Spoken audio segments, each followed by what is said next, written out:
नमस्कार दोस्तों, मैं विनायक अहमदाबाद सुबह से स्वागत करता हूं आज के एपिसोड में।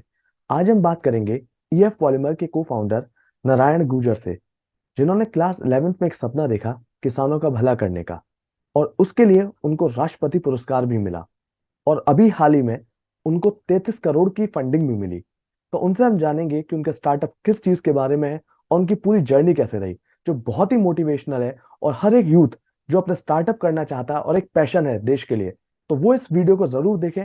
तो बिना वक्त वेस्ट करे बुलाते हैं नारायण गुर्जर जी को। Thank you so much. तो सबसे पहले हम लोग बात करते हैं कि आपकी जर्नी के बारे में। आपने इंजीनियरिंग की पढ़ाई करी, ट्रेडिशनल रास्ता नहीं अपनाया जहां पर अच्छे खासे मोटे पैकेज पे लोग जाते हैं। आपने स्टार्टअप का रास्ता अपनाया। तो पहले तो अपनी जर्नी बताइए बीटेक से। जी, तो सबसे पहले मैं थैंक यू सो मच देना चाहता हूँ अहमदाबाद सुबह को कि हमें ये अपॉर्चुनिटी दी है कि आपके साथ हमारी जर्नी शेयर कर पाए। तो हमने जो शुरुआत की थी वो की थी मैंने जब मैं 11वीं क्लास में था। मतलब आइडिया की जो शुरुआत हुई थी, तो बोलते हैं ना अपने गांव में, मतलब राजस्थान के बारे में आपने सुना होगा। अभी तपती गर्मी, 45 डिग्री सेंटीग्रेड तापमान, और चारों तरफ धूप। और ऐसे में हमारा बैकग्राउंड भी फार्मिंग बैकग्राउंड ही था। पापा किसान है और सब शुरू शुरू से खेती देखते आए। तो यही बारिश का टाइम था, जून जुलाई का। जो फसलें बोई, मक्का वक्का सारा खाद वाद डाला, पापा ने सब चीजें लगाई। और फिर उन्होंने देखा कि यार अपने बारिश जैसे आज हुई, जर्मिनेशन हुआ, मक्का इतनी सारी बड़ी हुई, और 10 दिन 15 दिन तक बारिश गायब। तो उन्होंने क्या किया कि भाई जो पूरी बारिश के कारण जो पानी गायब हुआ, मतलब पानी के कारण पूरी पूरी फसल सूख गई। तो उन्होंने बोला कि यार, मतलब क्योंकि मेरा साइंस में इंटरेस्ट था, मैं विज्ञान मेले ऐसे पार्टिसिपेट करता था। तो उन्होंने ऐसे ही बोला कि भाई तू ये क्या विज्ञान में मॉडल बनाता रहता है, अपने खुद की जो समस्या है उसको देख, पानी की सोल्व करे तो चीज़ सही होगी। तो उसके बाद क्या हुआ कि जैसे ही अ, उन्होंने बोला, तो फिर मेरे को लगा कि हाँ यार, ये सही प्रॉब्लम है, इस पे कुछ काम सोचना चाहिए। अब स्कूल में क्या पता होता है क्या करना। मैंने कहा ठीक है, करेंगे, हम ट्राई करूंगा मैं कुछ ओके। करने का। तो फिर उसके बाद मैंने शुरू किया कि यार पानी की समस्या के लिए कौन कौन से सॉल्यूशन अवेलेबल है। तो फिर पता चला कि पानी की समस्या के लिए अपने पास ड्रिप इरिगेशन है, स्प्रिंकल इरिगेशन है, मल्चिंग है, बहुत सारे तरीके हैं। पर वो सारे जो सॉल्यूशन है वो एक गरीब किसान के लिए अफोर्डेबल नहीं है। अगर आपको 1 एकड़ में अगर ड्रिप लगाना है तो आपको 50,000 रुपये, 60,000 रुपये, मतलब बहुत ज़्यादा चीज़ें हम्म। जरूरत होती है। तो वो एक किसान के लिए बहुत बड़े एरिया में लगाना मुश्किल है। फिर उसकी मेंटेनेंस वो सारा। तो फिर दूसरा मैंने सोचा कि यार और कौन से सॉल्यूशन अवेलेबल है। तो फिर पता चला कि बहुत सारे केमिकल प्रोडक्ट है जो अवेलेबल है मार्केट में। जिसमें अपन ने बोला कि जो अक्रेलिक एसिड, अक्रेलामाइड पेट्रोकेमिकल से बनाते हैं। पर फिर भी उसका ये लगा कि यार वो समाधान तो कर सकते हैं पानी की समस्या का, लेकिन फ्यूचर में जाके समाधान ही प्रॉब्लम बनेगा। क्योंकि ये केमिकल है, आज अपनी जमीन को खराब करेगा, और अभी के लिए भले थोड़ा सही दे देगा, लेकिन फ्यूचर में जाके जमीन को खराब करेगा, तो वो कोई सस्टेनेबल सॉल्यूशन है नहीं। बिल्कुल। तो अब वो बोलते हैं ना कि भाई जहाँ चाह है वहाँ राह है। तो बिल्कुल। अब मैं सोचता रहा कि यार कैसे कैसे कर सकते हैं। तो जो बहुत सारे जो बायो वेस्ट होते हैं, कि मैंने देखा कि यार संतरा है, मौसम्बी है, या जो अपने केले के छिलके हैं, ये बहुत दिनों तक पड़े रहते हैं लेकिन सूखते नहीं। तो इसमें ऐसा क्या है? तो फिर उसमें से आइडिया आया कि चलो यार, शायद इन चीज़ों का अगर अपन यूटिलाइज करें तो अपने भारत में या दुनिया में इतना सारा अपन वेस्ट जनरेट करते हैं, हम्म। और उसको भी अपन जला देते हैं, तो उससे बहुत सारा CO2 एमिशन हो रहा है, अपने बिल्कुल। पर्यावरण को नुकसान पहुंचा रहे हैं। तो अगर अपन इस वेस्ट को यूटिलाइज करके कुछ ऐसी चीज बना पाए जो इस पानी की समस्या को भी सोल्व कर पाए, तो वो अपने लिए एक तरीका होगा। तो वो एक इंटरेस्ट आ गया कि यार चलो, अब कैसे करें। फिर आया कि चलो ठीक है, संतरे के छिलके के लिए खेत में डाले क्या होता है, पाउडर डाला। हाँ, पाउडर डाला, फिर क्या होता है, फिर अपने को पता चला कि उसमें शुगर केन बेगेज डाला, फिर क्या होता है, फिर तो मिक्स मतलब करके आपको डाला। एग्जैक्टली नहीं पता था कि क्या करना है, आप ट्रायल कर रहे थे। हाँ हाँ, मतलब सीख रहा था मैं, मेरे को सीख रहे थे आप। कभी नाम ही नहीं सुना, स्टार्टअप क्या होता है, कंपनी क्या होता है, कुछ नहीं आता पता, ठीक है। ना रिसर्च का पता है। और जब बस आप मैं ट्वेल्थ ये था क्लास कि में थे, 11th 12th की बता रहे हैं, जब बच्चे बोर्ड्स की तैयारी करते हैं, तब आप ये काम का एक्सपेरिमेंट कर रहे थे, राइट? हाँ हाँ, कि अपने खेतों में कि चलो ये डाल के क्या होता है, ये डाल के क्या होता है। ठीक है। ऐसे कंटिन्यू करता रहा 11वीं तक, 12वीं तक, 2 साल तक। बहुत सारे एक्सपेरिमेंट, हजारों एक्सपेरिमेंट किए कि इसको अगर पानी में एक्सट्रैक्ट करके क्या होगा। 2 साल बाद फिर एक छोटा सा कुछ प्रोडक्ट बना। पर अब जैसे ही 12वीं में आए आपकी बोर्ड एग्जाम जो आप बोल रहे हो, और पढ़ाई में थोड़ा अच्छा था, तो सबका ये था कि यार बंदा आईआईटी करना चाहिए। ओके। मैंने कहा ठीक है, क्योंकि पढ़ाई में हाँ। अब आईआईटी की तैयारी के लिए लगाया घर वालों ने। घर वालों का तो इतना नहीं था, लेकिन आसपास का जो पीयर प्रेशर हाँ, सोसाइटी का कि छोरा आपके यहाँ भी आईआईटी में कोई ना आएगा। कोई शर्मा जी का लड़का होगा। हाँ मतलब हमारे गांव में इतने पढ़े ज्यादा नहीं है, पर फिर भी अच्छा। क्योंकि मैं नवोदय और ऐसे विद्यालय में था, तो वहाँ पे सबका ये था कि यार टीचर्स और उनका कि आईआईटी का, जी। मतलब वो एक ड्रीम बना था कि आईआईटी ही है सब कुछ। बिल्कुल। बिना आईआईटी आपके मतलब मैथ लिए मतलब आईआईटी करना ही। ठीक है। अब मैंने एग्जाम दिया और फेल हो गया, तो वो थोड़ा सा और डिप्रेशन आया। फिर और लोगों ने मोटिवेशन दिया कि 1 साल ड्रॉप करो। तो ओके। 1 साल और ड्रॉप किया, तैयारी ओके। की, तो उसमें भी नहीं हुआ। मतलब ठीक है। मेंस हो गया पर एडवांस नहीं हुआ। ओके। तो अब ये था कि भाई खत्म हो गया सब कुछ, अपने तो कुछ बचा ही नहीं है। ठीक मतलब है। पूरा मोटिवेशन ही डाउन 6 महीने की, अब करना क्या। फिर लगा कि यार अब अपन ऐसा क्या करें जो अपने को वापस इंटरेस्ट भी हो, और कुछ भी नहीं हुआ तो अपन, तो मैंने सोचा कि यार अपने खेती बाड़ी है ना, गांव में। ठीक है। इंजीनियरिंग अगर अपन सीएस आईटी माइनिंग इसमें करेंगे तो ना तो अपना इंटरेस्ट है, ना कुछ ऐसा है, तो अपन इंजीनियरिंग ऐसा फील्ड चूज करते हैं जिसमें अगर कुछ भी नहीं हुआ तो लास्ट में जाके जो चीज़ सीखी है वो अपने खेत में ही अप्लाई करेंगे। तो फिर मैंने कहा कि चलो अपन एग्रीकल्चर इंजीनियरिंग में अप्लाई करते हैं और वहाँ एडमिशन लेते हैं बीटेक के ओके। लिए। तो तो आपने इतना बड़ा रिस्क लिया कि मतलब आईटी सीएस और ट्रेडिशनल जो ब्रांचेस होते हैं उनको छोड़ के एग्रीकल्चरल हाँ इंजीनियरिंग करी। तो वो जब जी। आपने चूज किया, जब काउंसलिंग होती है, तो आपके दिमाग में थोड़ा तो डर रहा होगा कि अगर मैं एग्रीकल्चरल इंजीनियरिंग ले रहा हूँ और अगर कुछ नहीं होता तो फिर मैं जॉब कहाँ करूंगा। नहीं वो था ही, और ऐसा भी हुआ था कि मैंने सब्जेक्ट भर भी दिए थे एक बार की माइनिंग, क्योंकि सबसे ज्यादा वो बताते हैं ना कि भाई अपन पूछते हैं कि पैकेज सबसे ज्यादा किस में मिलेगा, सबसे ज्यादा प्लेसमेंट कौन सी ब्रांच में हो बिल्कुल। रहा है। तो मैंने वो भी ट्राई किया और भर दिया। अब जैसे ही भरा और अंदर से नहीं यार ये मैं क्या कर रहा हूँ, मतलब मेरा इंटरेस्ट ही नहीं है, मैं क्यों जा रहा हूँ इस फील्ड में। पैसे मतलब ठीक है, मैं पर मैं माइनिंग में क्या ही कर लूंगा सही मतलब। बात। तो मैंने फिर कितने ईमेल लिख के चेंज करवाया कि नहीं, मेरे को नहीं चाहिए माइनिंग, आप तो मेरे को दूसरी ब्रांच दे दो, मेरे को एग्रीकल्चर चाहिए। ठीक है। तो हाँ वो मुश्किल तो था, पर वो एक अंदर से आ रहा था कि नहीं यार, एक जहाँ इंटरेस्ट है वहीं करेंगे। अब बहुत हो गया, जो चीज़ें होनी है, जो होगा देखा जाएगा, पर अपन ठीक है। एग्रीकल्चर में ही करेंगे। ठीक है। और फिर अब एग्रीकल्चर में आ गए, कॉलेज में आ गए, फर्स्ट ईयर में एडमिशन। आपने कौन से कॉलेज से किया आपने इंजीनियरिंग।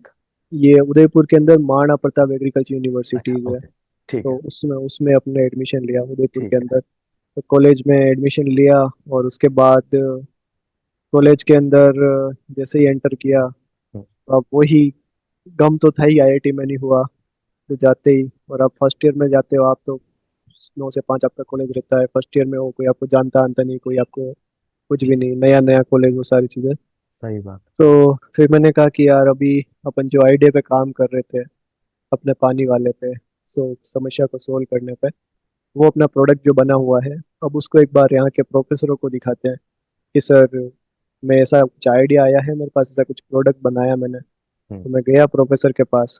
प्रोफेसर ने बोला बेटा ये फर्स्ट ईयर में कौन आता है इसे, अभी तो आ फर्स्ट ईयर में तो बंक करते हैं। हाँ फर्स्ट ईयर में तो अभी फाइनल ईयर में प्रोजेक्ट बनते हैं, आप फाइनल ईयर में प्रोजेक्ट बनाना, हाँ। अभी फर्स्ट ईयर में अपने प्रोजेक्ट नहीं बनते। मैंने बोला कि सर नहीं, तो उस टाइम तो सर ने बोल दिया चले जाओ। हाँ। पर मैं वापस सर के पास पीछे पीछे सर के ऑफिस के बाहर जाके 3 घंटे बैठ गया। सर एक बार सुन तो लो कि मैं बना क्या रहा हूँ। सर ने बोला कि यार ये तो जिद पे अड़ा हुआ है, सर रोज आके ऑफिस के बाहर आके बैठ जाता है, चलो आज इसको सुन लेते एक बन क्या रहा है। तो फिर प्रोफेसर थे जिनका नाम था एस एम माथुर। हाँ तो उन्होंने फिर सुना कि यार चलो बताओ क्या बना रहे हो। मैंने बोला सर मैं ऐसी चीज़ बना रहा हूँ जिससे अपन किसानों की पानी की समस्या को समाधान कर सकते हैं। तो मैं बोला कि ठीक है, मतलब विश्वास नहीं होता है ना कि भाई फर्स्ट ईयर में आके बोल रहा है कि इतनी बड़ी पानी की समस्या को सोल्व करने के लिए ऐसा कुछ बनाया है। ठीक है। तो तो आपने उन उन्होंने बोला ठीक है प्रोफेसर मैं तो। को, मैं आपको बीच बीच में रोकता जाऊंगा क्योंकि मेरे डाउट्स आते रहते हैं, मैं पूछूंगा आपसे बीच में। जी जी जी ठीक है। तो जैसे आपने प्रोफेसर को अप्रोच किया कि आपने बताया कि मैं ऐसे करना चाहता हूँ, तो उन्होंने पहले तो आपको सीरियसली नहीं लिया होगा बहुत ज्यादा। ठीक है, उन्होंने कहा हाँ होगा हाँ। कि बच्चा फर्स्ट ईयर का है, ये इसके अंदर जुनून है कुछ, ये करना चाहता है। फिर आपने अपने एक्सपेरिमेंट बताया कि मैं ये कर चुका हूँ 11th 12th में ऐसा। हम्म। हाँ, तो मैंने उनको बताया कि सर देखो ऐसी ऐसी चीजें मैंने की है। तो सर ने बोला देखो बेटा, ठीक है ये अपने लेवल पे आपने की, पर यूनिवर्सिटी के अंदर ट्रायल होने चाहिए। मतलब आप साइंटिफिकली एविडेंस अगर चीजें चाहिए तो वो यूनिवर्सिटी में होनी चाहिए। और आप बोल दो कि मैंने तो ये चीज बना दी, लेकिन खुद के बोलने से नहीं होता है, थर्ड पार्टी वेरीफाई होना चाहिए। तो मैंने बोला ठीक है सर, आप यूनिवर्सिटी में ट्रायल लगा दो। सर ने बोला ठीक है, आप यूनिवर्सिटी में ट्रायल लगाओ, इसके साथ साथ मैं आपको कुछ कंपटीशंस में भेजता हूँ जहाँ पे आप इस प्रोजेक्ट को प्रेजेंट कर पाओ। तो वहाँ पर मेरे को उन्होंने अलग अलग कंपटीशन में भेजना स्टार्ट किया। तो पहला कंपटीशन जैसे ही गया वहाँ पे, ऐसा सुनाया कि जैसे शार्क टैंक में सुनाते हैं ना बाहर। क्योंकि वहां भाई पर क्या, कश्मीर सर जैसा था कोई। हाँ, क्या लेके आए हो भाई, ये क्या लेके आ गया आप? अच्छा। मतलब ऐसा तो मैं ही बना दूँ मतलब। उनका ठीक है, क्योंकि मैथ को क्या कि प्रेजेंट करना नहीं आता था। मतलब प्रेजेंटेशन बनाना कैसे बनाते हैं, क्या चीज़ है, बोलना आता था, पर प्रेजेंटेशन सही ढंग से नहीं बनाना आता था। तो ऐसे हमने खूब पार्टिसिपेट किया, 10-15 इवेंट में, सब में reject reject reject reject reject. अब ये था कि भाई अपना आइडिया में दम है, हाँ कुछ कमी तो है, पर मैं सीखता जा रहा था कि अच्छा, जैसे। आपके लिए जब आपको 10 15 जगह रिजेक्ट कर दिया, तो आपको हम्म, डिमोटिवेशन तो हुआ होगा। वो तो स्वाभाविक था कि यार क्या ही कर रहा हूँ मैं। तो पर फिर वो था आपको क्या ऐसी चीज थी जो आपको मोटिवेट कर रही थी कि नहीं, भले ही मैं रिजेक्ट हो रहा हूँ लेकिन मैं सही रास्ते पे हूँ। आई थिंक एक अंदर से एक ये था कि नहीं यार, अपने को लगता है कि प्रोडक्ट शायद अपने पापा की जो प्रॉब्लम है, या ऐसे लाखों किसान हैं जिनकी पानी की समस्या है, शायद उसको सोल्व कर पाएंगे। और एक इंटरेस्ट भी था कि यार कुछ अलग करेंगे, कॉलेज में आए तो मतलब क्या घिसा पिटा वो इस चीज करके जाएंगे। अगर कुछ बिल्कुल। यूनिक करके निकलना है तो कुछ तो अलग करके जाए। बिल्कुल। और कुछ भी है ही नहीं अपने पास, लेके क्या है जो लेके क्या है, तो खोने जैसा कुछ था ही नहीं। तो, ठीक है। तो वो फिर उससे कि कंटिन्यू करते रहे। और अब जब किया चीजें की, फिर मैंने वहां पर अपने, तब तक थोड़े रिजल्ट भी आ चुके थे, पॉजिटिव रिजल्ट, फिर ट्रायल के अपने यूनिवर्सिटीज में। तो फिर मैंने कहा कि यार अब क्या करें, तो प्रोफेसर का अब इंटरेस्ट आया कि उसने बोला कि ठीक है रिजल्ट आया, वापस कुछ कंपटीशन में भेजता हूँ मैं तुम्हें। तो उन्होंने फिर हमें जयपुर के अंदर एक एग्जीबिशन में भेजा। तो अब इस बार मैंने अपने गांव में, एक मेरे साथी हैं पूरण सिंह राजपूत, तो वो हम बचपन में एक ही गांव में बचपन से एक दूसरे को जानते थे। और वो हमारे गांव के पहले इंजीनियर थे, ओके। मैं दूसरा था। ओके। तो मैं ओके। उनसे डिस्कस तो मैं उनसे डिस्कस करता था। मतलब छोटा ठीक है। सा गांव है हमारा, 40-50 के 200 जनों का, तो हम 200 कुछ जनों भी। का? हाँ, 200 जनों का ओके। गांव है। तो मैं उनसे पूछता रहता था कि यार क्या चीज़ें होती है, कैसे क्या होता है। तो वो बताते रहते थे, क्योंकि वो इंजीनियरिंग कर रहे थे मेरे से आगे। तो फिर मैंने उनको बोला कि देखो आपको कंप्यूटर अच्छा आता है, मेरे को एक प्रेजेंटेशन बना के देनी है। उस टाइम वो जॉब कर रहे थे किसी कंपनी में, जो अपने उदयपुर की ही कंपनी थी। तो वो भी रात को जॉब करते थे, नाइट शिफ्ट थी उनकी। तो दिन में उनको थोड़ा सा सोते रहते, पर मैं डिस्टर्ब करता कि नहीं यार थोड़ा बना दो आप प्रेजेंट। तो वो दिन में प्रेजेंटेशन बनाते, तो उनकी प्रेजेंटेशन थोड़ी अच्छी थी। अब वो मैं लेके गया, यहाँ पे एक जना मिला। दूसरा मेरा जो टीम मेंटर मिला वो मेरे को ट्रेन में मिला, वो ओके। जिसका जो जो मेरा जूनियर था, अंकित जैन नाम है जिसका। तो वो क्या हुआ कि उसने, मेरे को नहीं पता था कि ये मेरे कॉलेज का ही है, मैं तब तक सेकेंड ईयर में आ चुका था और वो फर्स्ट ईयर में आया था। हम्म। तो मैं उसने सीट रोक रखी थी, तो उसने बोला कि आप आके बैठ जाओ। मैंने कहा ठीक है चलो मैं बैठ जाता हूँ। फिर बात हुई कि मैं ऐसा कुछ कर रहा हूँ। तो उसने बोला अरे यार मैं भी इंटरेस्टेड हूँ, मैं भी जयपुर ही देता हूँ, मैं आपके साथ आपको सपोर्ट करूंगा। तो वो वहाँ पे एक नया टीम में जुड़ा, तो ऐसे हम 3 मेंबर जुड़ गए। फिर ट्रेन मैंने, में टीममेट। हाँ, तो वहां से फिर हम जयपुर हाँ। गए। तो ओके। अब इस बार थोड़ा, क्योंकि प्रेजेंटेशन थी, थोड़ी लर्निंग थी।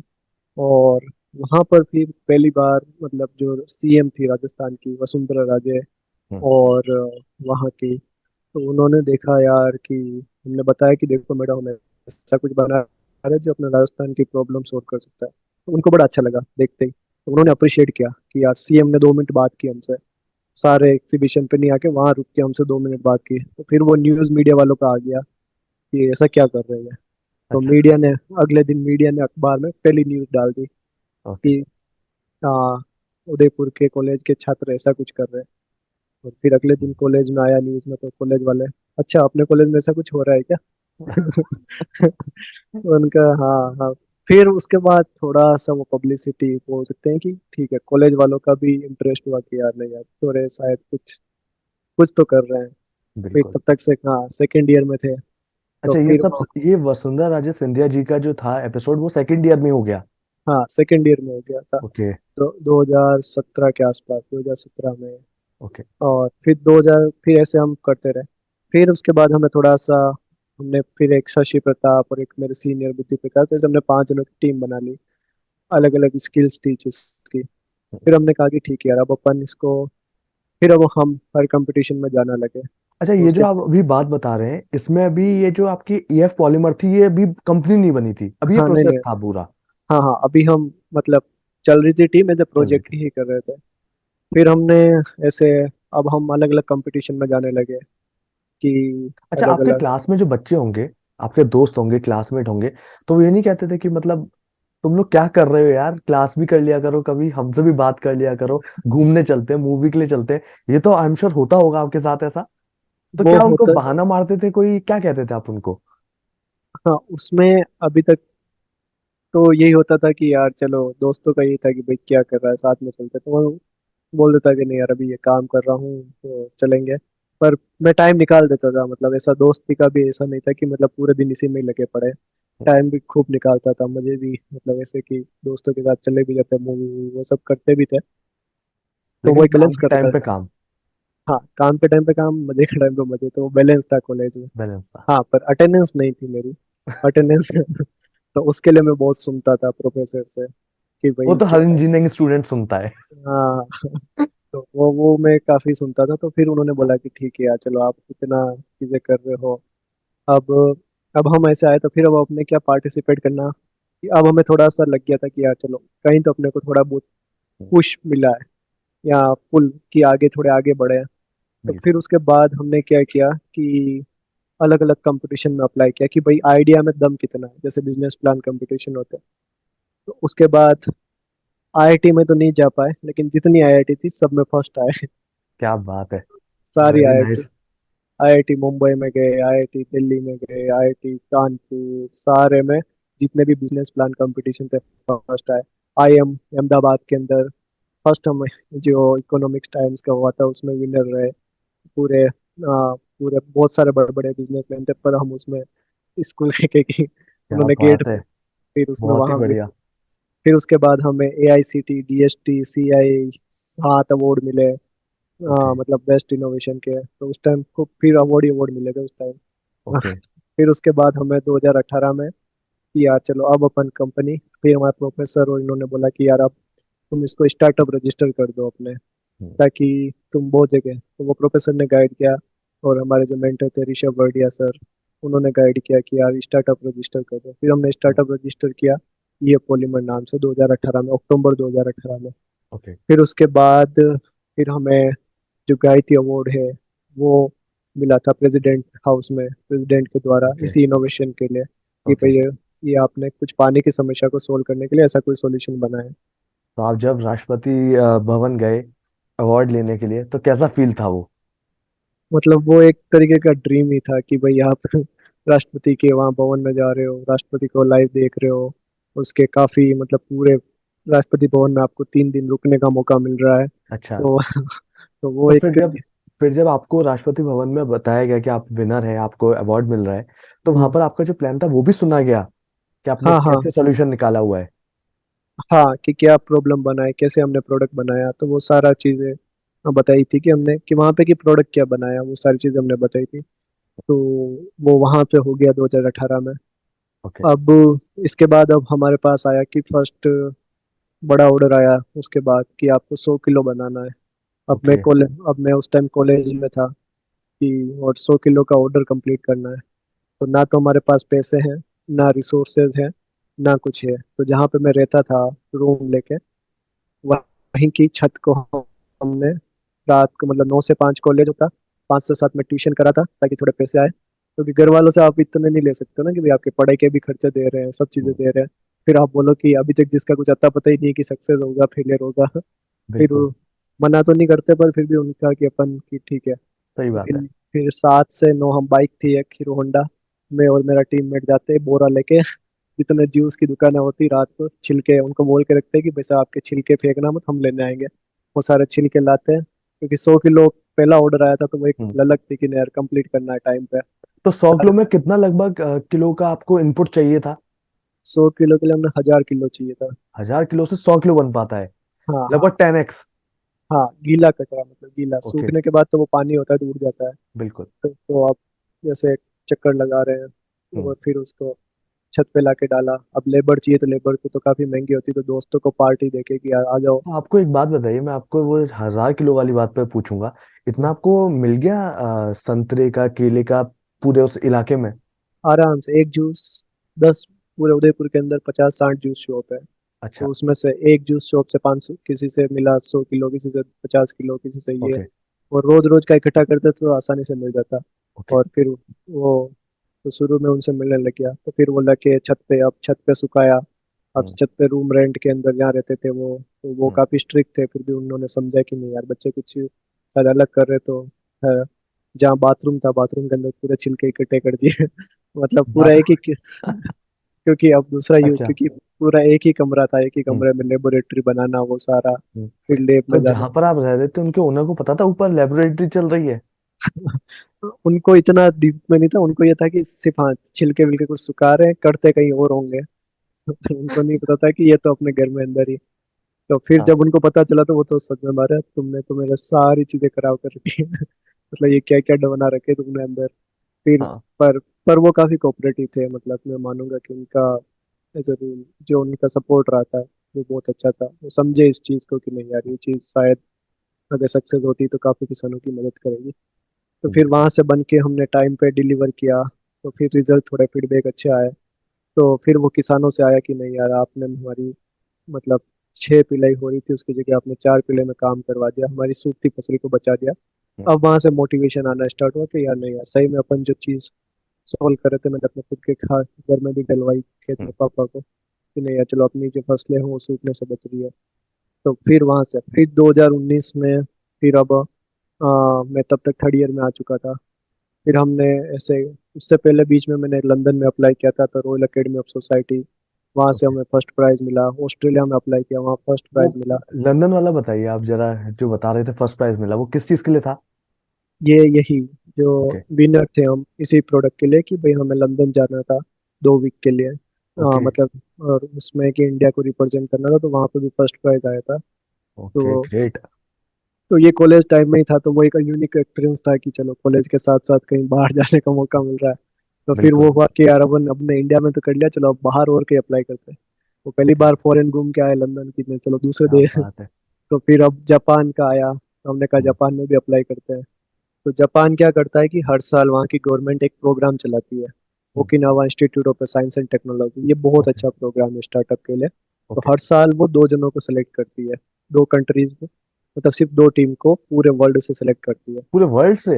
हाँ पूरे वर्ल्ड से सिर्फ 2 स्टार्टअप को सिलेक्ट करती है, और ओके। उनको एक साल के लिए वो पूरा सपोर्ट करती है। तो ओके। उसमें से उस टाइम 6 महीने का उनका प्रोसेस रहता है, पूरा इंटरव्यू टेक्निकल चीज़ें हम्म। बहुत सारी। हम्म। हम्म। तो वो हमने पास किया, और एक इंडिया से सेलेक्ट हुई थी, एक रशिया से सेलेक्ट हुई थी। तो इंडिया से हम सेलेक्ट हुए। अब उन्होंने बोला कि भाई आप सेलेक्ट हो गए तो आपको एक साल के लिए जापान आना पड़ेगा, हाँ। और उन्होंने 62 लाख रुपए दिए, मतलब कि खाना पीना खर्चा सब हम देंगे, आप तो एक साल के लिए यहाँ पे आ जाओ। ग्रेट। हम्म, अमेजिंग। हम्म। तो यहाँ पर अब मेरे सामने सबसे बड़ा चैलेंज ये था कि यार मेरे को ड्रॉप आउट करना पड़ेगा, क्योंकि अगर जापान ठीक एक है। साल जाना, एक साल जाना है तो आप पढ़ाई पढ़ाई छोड़नी पड़ेगी आपको, या बिल्कुल। जापान जाना। ये मेरे लिए बहुत टफ डिसीजन था कि एक तो इतने सारे दोस्तों को छोड़ के एक साल के लिए, क्योंकि सब फिर मेरे फाइनल ईयर में सब चले जाएंगे, मतलब मेरे हम्म। क्लासमेट वाले फाइनल ईयर में आ जाएंगे, और हम्म। पता नहीं मेरी डिग्री हो पाएगी या नहीं हो पाएगी। मैं चला तो हम्म। गया, अभी तक तो कुछ अता पता ही नहीं है कि हाँ। प्रोडक्ट क्या। पर फिर मैंने ये सोचा कि यार डिग्री तो सभी कर रहे हैं, हम्म। अपन अपन चलते हैं, एक बार कुछ भी नहीं हुआ, फिर वही वापस है क्या अपने पास कुछ भी नहीं होगा, सीख के तो आएंगे। ठीक है। मतलब सीखने का था कि चलो जाके आते हैं, देख के आते हैं, एक साल ठीक। में वापस आ जाएंगे। हम्म। सीख सीख के आते हैं। तो वहाँ जापान गया। अब ना तो वहाँ पे खाने का तो पता आपने फिर था। वो वाला वो अपना ईयर ड्रॉप कर दिया, मतलब छोड़ दिया आपने वो। हाँ हाँ, छोड़ तो दिया आपने मैंने। जब पेरेंट्स को ये तो इन्फॉर्म किया ही होगा कि मैं ये हाँ, 1 साल छोड़ रहा हूँ, तो क्या हुआ घर पे, क्या हुआ रिएक्शन?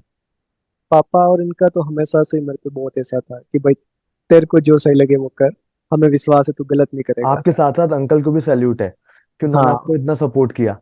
नहीं नहीं, उन्हीं के कारण ही है। मतलब उनका हमेशा ये था कि भाई कभी ऐसे बोले नहीं कि तू पढ़ाई कर, कि तू ये कर, कुछ भी नहीं।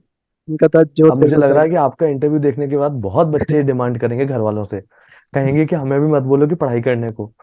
नहीं नहीं, हाँ हाँ, मतलब आप प्रेशर, अगर आपको विश्वास करोगे अपने बच्चों पे, तो वो गलत वैसे भी नहीं करेंगे कि यार विश्वास टूट जाएगा। हम्म।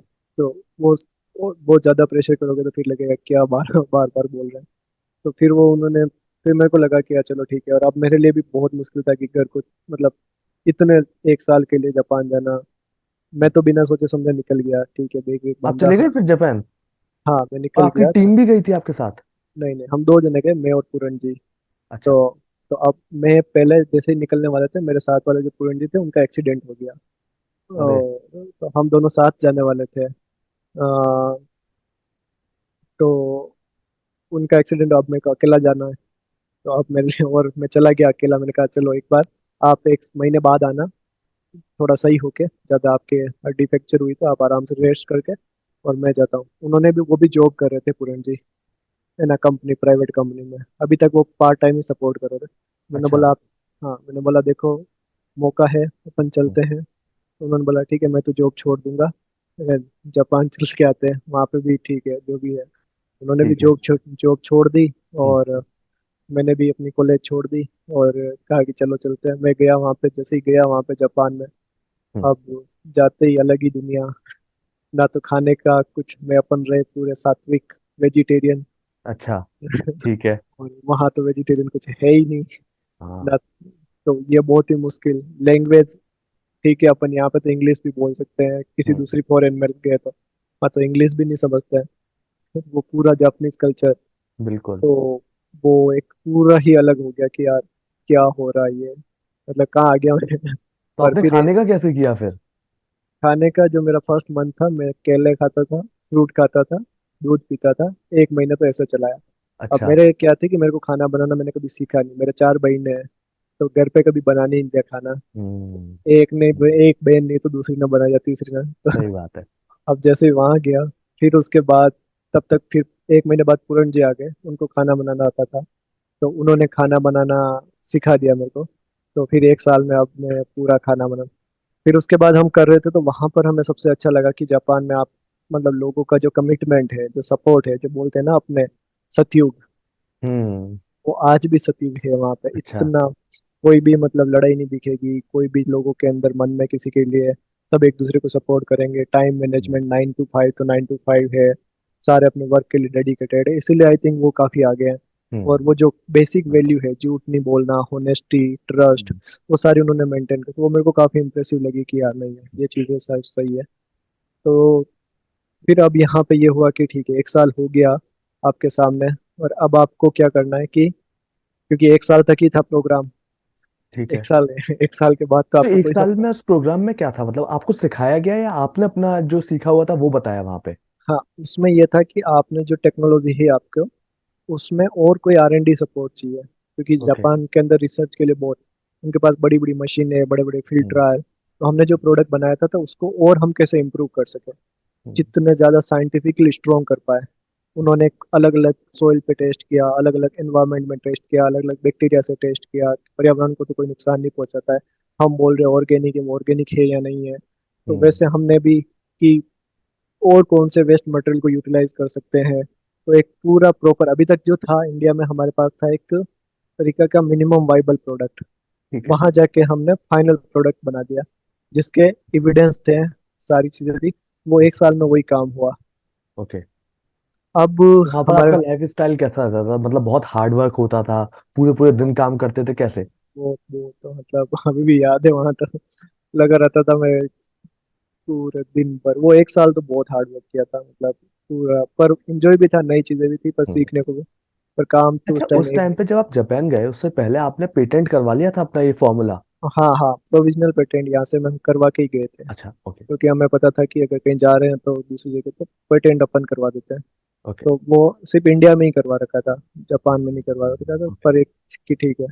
फिर वहां जाके वो लोग काफी सपोर्टिव थे, तो उन्होंने बोला कि नहीं, आप पूरे वर्ल्ड वाइड कराओ पेटेंट। तो हम्म। फिर हमने पूरे वर्ल्ड वाइड अप्लाई कर दिया था, तब सारी चीजें अपडेट हुई। अब हमारे पास चैलेंज ये था कि ठीक है, जैसे ही वो प्रोग्राम सम खत्म हुआ, हम्म। अब तब कोरोना आ गया। ओके, 2020 की बात है मतलब? हाँ हाँ, कोरोना आ गया। तो अब कोरोना आ गया तो कोई भी इन्वेस्टर अब दोनों तरफ से हो गए हम्म। कि हमारे पास ये था, यहाँ से छोड़ के चले जाओ, है हम्म। ना, या वहाँ पे स्टार्ट करो। और वहाँ पे अब आपके खुद के पैसे तो अपने पास है ही नहीं। वो एक साल के हम्म। पैसे थे, वो तो सब रिसर्च में खत्म हो गए। हम्म। अब कुछ भी नहीं बचा है ना।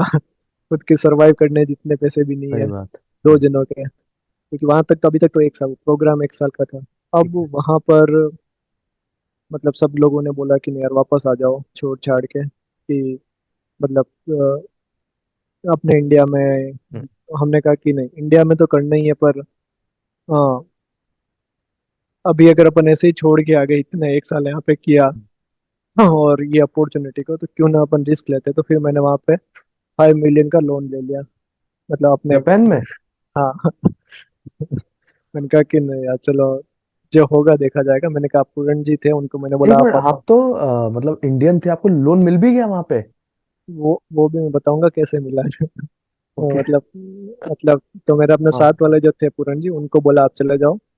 और एक जापान थे, तो वहां पे जो मेरे को लोन मिला, वो मैंने पर्सनल लोन लिया था, जैसे जो जापानीज लोग होते हैं ना। ओके। तो वो फ्रेंड लोग, वैसे वो भगवान ही थे या कोई ऐसी जिन्होंने दिया हाँ। था। क्योंकि ऐसा ओके। ट्रस्ट कोई भी नहीं करता कि पांच सही मिलियन बात लेके है। 50 लाख रुपए लेके कहीं भाग गया। क्योंकि ना तो अभी हमारे पास। पर उन्होंने हाँ। किया, क्योंकि शायद उन्होंने देखा होगा कि नहीं हम्म। यार, एक साल से हम उनके साथ थे, तो उनको ट्रस्ट अच्छा, हो गया कि। आपकी टीम में जो लोग थे उन्होंने ही आपको दे दिया लोन? नहीं नहीं, टीम नहीं, दूसरे लोग थे। अच्छा, मतलब दूसरे। टीम और हाँ, दूसरे लोग थे जो हमें जानते थे, जिनके ओके। पास पैसे थे थोड़े। तो ओके, फिर उन्होंने आपको लोन दे दिया। ठीक हाँ, है। अब हमने कहा कि ठीक है, अब अपने पास लोन आ गया है। और जैसे लोन था, फिर लोन से भी कंपनी इनकॉर्पोरेशन की भाई ठीक है, इंडिया में अपन रखेंगे। कि फिर उन्होंने बोला कि आप प्रोडक्शन यहाँ लाओ जापान में। हमने कहा नहीं, प्रोडक्शन तो हम तो इंडिया में ही रखेंगे, क्योंकि प्रोड्यूस हम इंडिया में करेंगे। आप मेड इन जापान भेजते हो, हम मेड इन इंडिया करके पूरे दुनिया में भेजेंगे। क्या बात है। तो फिर हमने मेड इन इंडिया का नहीं, आप कितने भी पैसे दो, कुछ भी करो, हम रखेंगे इंडिया में हमारा प्रोडक्शन, ताकि रोजगार और डेवलपमेंट अपने गांव में ही हो, राजस्थान में ही हो। तो वो बिल्कुल। चीज़ हमने वहाँ पे उसको मना कर दी।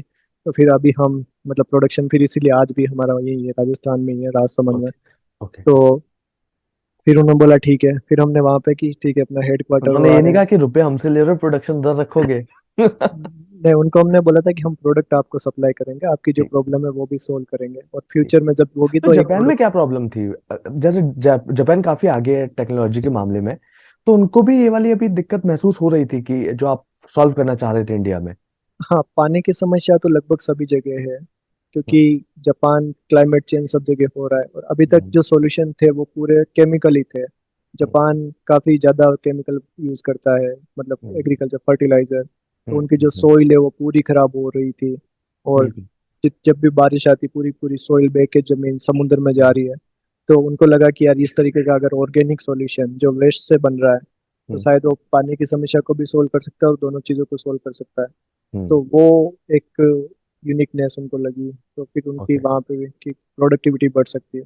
ठीक तो है। वो चीज़ों को यूज़ करने लगे, टेस्ट करने लगे। फिर उसके बाद हमने वहाँ पे भी अपनी सब्सिडरी कंपनी ओपन कर दी वहाँ जापान में, ओके। इंडिया में अपना, कि ठीक है चलो हम रखें। हम्म। फिर उसके बाद कोरोना आया, फिर कोरोना में मतलब काफ़ी स्ट्रगल किया, चीज़ें चली चली, सरवाइव करते रहे। हम्म। इन्वेस्टर काफ़ी कि यार अब फंडिंग चाहिए। पर आप इंडियंस हो हम्म। और अकेले आदमी हो जापान में, और अब आपको पैसे लाने हैं उनसे, तो कोई भी नहीं देता है। सही क्योंकि बात है। ट्रस्ट ट्रस्ट नहीं, कि ना तो आपके पास सेल्स है, ना कुछ चीजें हैं, बिल्कुल। ना कुछ। तो काफी इन्वेस्टर ने रिजेक्ट कर दिया। लेकिन फिर धीरे धीरे मतलब ट्राई करते रहे तो किसी इन्वेस्टर को पसंद आया आइडिया, उन्होंने सीड राउंड फंडिंग दी उस टाइम।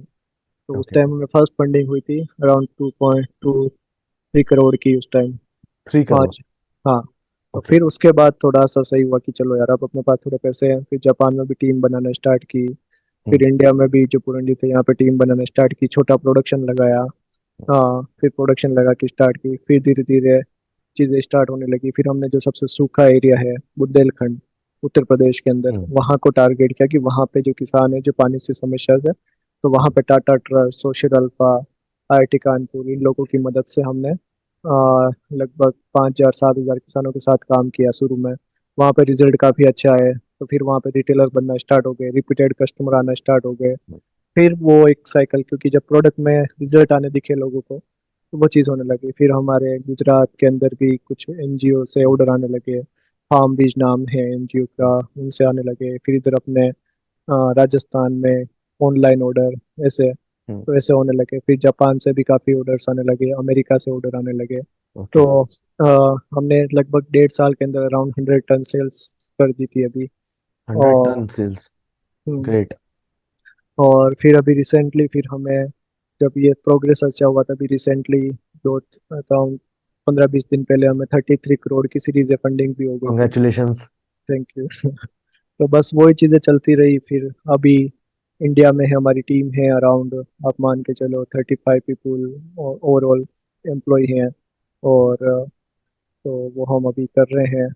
और इसी तरीके से सब चीज़ों को आगे एग्रीकल्चर के अलावा नॉन एग्रीकल्चर में कुछ नए प्रोडक्ट भी बना रहे हैं। ओके। और मेन हमारा मेन मतलब हमारा जो बिलीफ है कि यार अपनी जो मदर नेचर है उसके पास हर प्रॉब्लम का सॉल्यूशन है। अगर अपन सही में किसी चीज को समाधान चाहते हैं तो अपने नेचर से अपन सीख सकते हैं।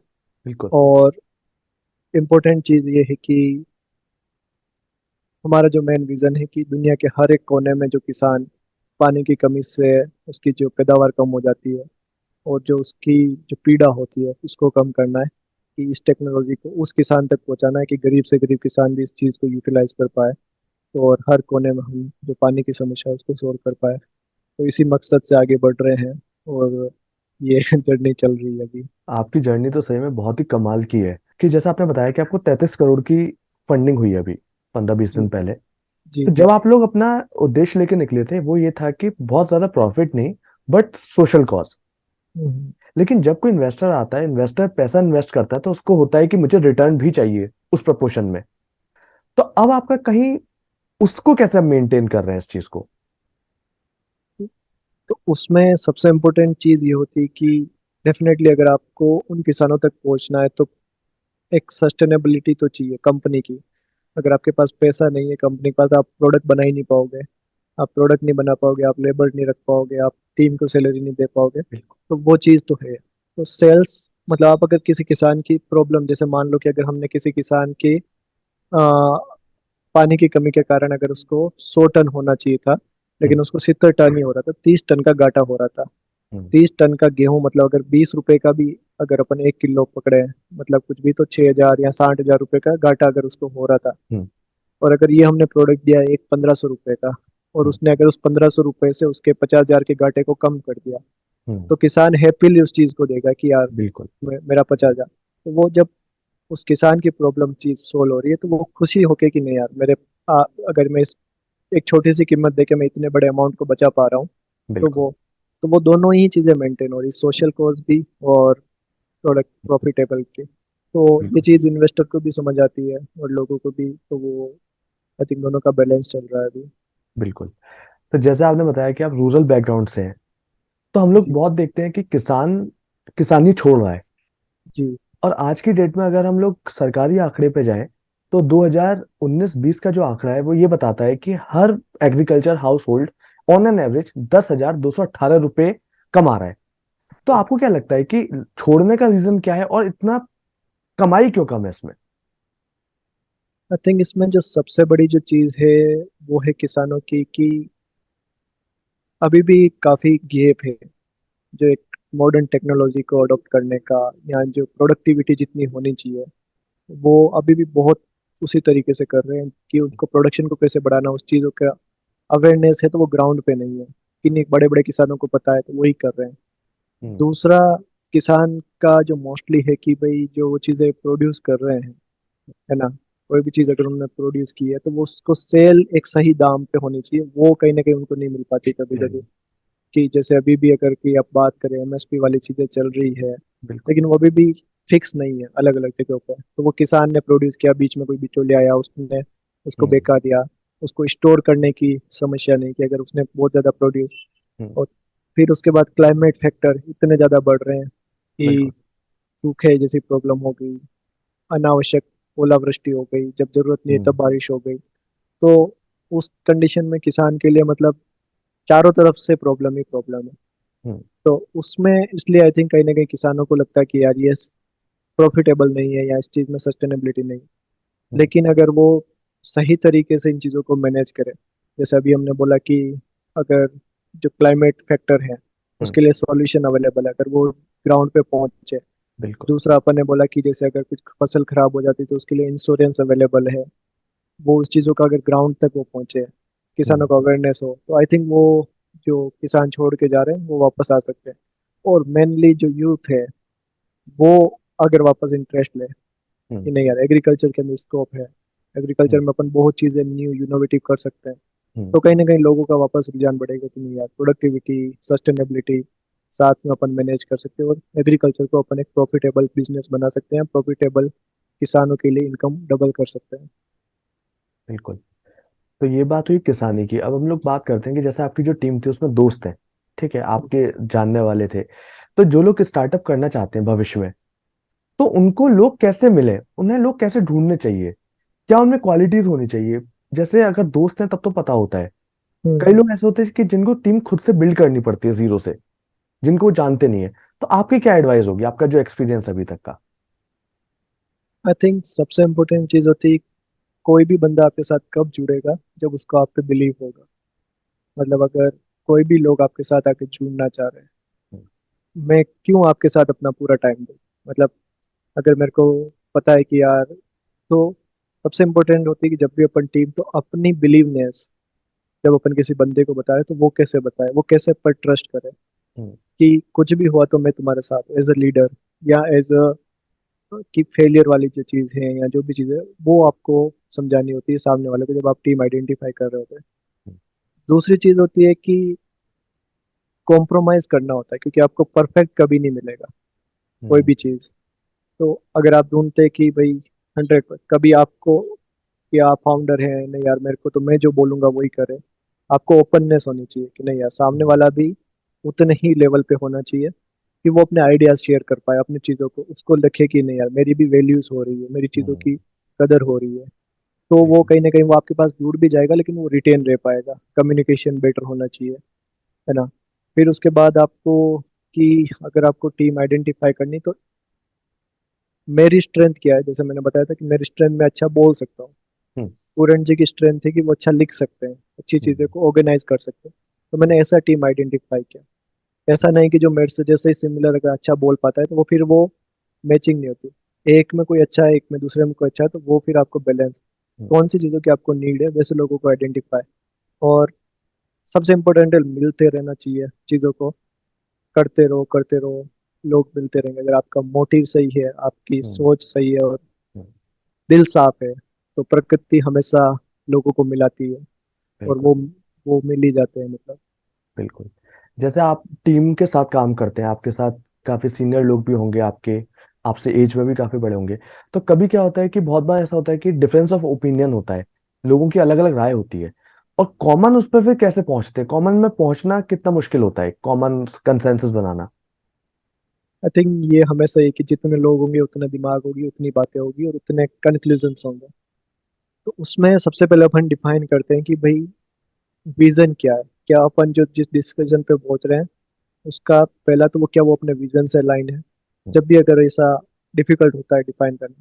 हम्म, सेकंड चीज कि अपनी कंपनी के लिए कितना वो वैल्यूबल है। तो हो सकता है कि मेरा पॉइंट है लेकिन वो, मैं अपने साइड पे राइट हूँ लेकिन वो कंपनी के लिए, तो वो एक सभी के अंदर, आई थिंक टीम के अंदर वो एक हमने ऐसा कल्चर बनाया कि ओपननेस है कि भाई सुने जाते हैं लोगों के व्यूज, और जहाँ पे सही लगता है वो हम हम्म, उसको मानते हैं। क्योंकि अगर जो मेन फाउंडर को फाउंडर वो लोग अगर सुनेंगे नहीं तो वो फिर वहां पे चले जाता है। हम्म। आप एक्सेप्ट कर रहे हो, आप सीखने के लिए कि हाँ यार हो सकता बिल्कुल। है। तो दोनों चीजें देखी जाती है, पॉजिटिव नेगेटिव, कभी कभी नहीं भी माना जाता है। वो balance depending on the situation, उसी टाइम उसको एग्री किया जाता है कि हाँ यार इस पे अपन इस तरीके से वो कर सकते हैं। हम्म। ये बात आपने बहुत अच्छे से बताई कि टीम में एक ओपननेस होनी चाहिए कि जिसमें सब लोग बहुत ओपनली अपने आइडियाज शेयर कर पाएं और एक दूसरे से खुल के बात कर पाएं, जिससे हम लोग आगे का भी प्लान कर सकते हैं कि ये एक नया फीचर हो सकता है या नए प्रोडक्ट आए जा सकते हैं। तो आप लास्ट में क्या बताना चाहेंगे कि जो लोग भविष्य में एंटरप्रेन्योर बनना चाहते हैं या अपना स्टार्टअप डालना चाहते हैं, उन यूथ के लिए क्या ओपिनियन होगी आपकी? मेरा एक ही है कि भाई, अगर आपको लगता है कि आप सही में कुछ अलग करना चाहते हैं या सही में कुछ यूनिक करना चाहते हैं, तो बहुत ज़्यादा प्लानिंग करने की या बहुत ज़्यादा सोचने की जरूरत नहीं है। जस्ट एक स्टेप ले लो। आपकी वो स्टेप, फर्स्ट स्टेप लेना बहुत इंपॉर्टेंट है। कि अगर आपको लगता है कि मेरे को इंजीनियर बनना है, तो आपको पहले एडमिशन तो लेना पड़ेगा। अगर आपको लगना है आपको स्टार्टअप करना है, तो पहले आइडिया तो सोचना पड़ेगा। हम्म। पहले से ही पूरा कि यार क्या हो जाएगा क्या हो जाएगा, तो वो फिर अपन कभी कर ही नहीं पाते। जिस भी चीज़ को आपको अचीव करना है उसके लिए फर्स्ट स्टेप लो, फिर उसके बाद करते जाओ। फेलियर होना है, सक्सेस होना है, ज़्यादा से ज़्यादा लर्निंग ही होगी उस तरीके से। लेकिन अगर अपने अंदर बिलीव है तो अपन चीज़ों को पॉजिटिव, तो सबसे बिल्कुल। इम्पोर्टेंट ये है कि स्टेप लेना, फर्स्ट स्टेप लेना। जिस भी डायरेक्शन में जाना चाह रहे हो उसके लिए फर्स्ट स्टेप ले लो, बाकी के चीज़ें ऑटोमेटिकली होती जाएगी। बिल्कुल। जैसे आपने स्टेप लिया, आप बहुत अच्छे एक मिसाल हैं लोगों के लिए, यूथ के लिए। आपने एक स्टेप ऐसा लिया जो नेचर के लिए बहुत मददगार है, और आज आप कितने लोगों की सेवा कर रहे हैं इस तरीके से। उन लोगों को जिनको पानी की समस्या आ रही है खेतों में, किसानी में, उनके आपके प्रोडक्ट यूज करके बहुत सारी दिक्कतें दूर हो रही हैं। सो सबसे पहले मैं आपको शुक्रिया अदा करना चाहूंगा कि आपने इतना टाइम दिया हमारे को, अपनी पूरी जर्नी शेयर की। आपकी जर्नी सच में बहुत इंस्पिरेशनल है। So thank you so much Narayan ji, आपने हमें वक्त दिया। सो अहमदाबाद सुबह की तरफ से आपको all the best. Thank you so much for listening. Thank you thank you so so much. Much.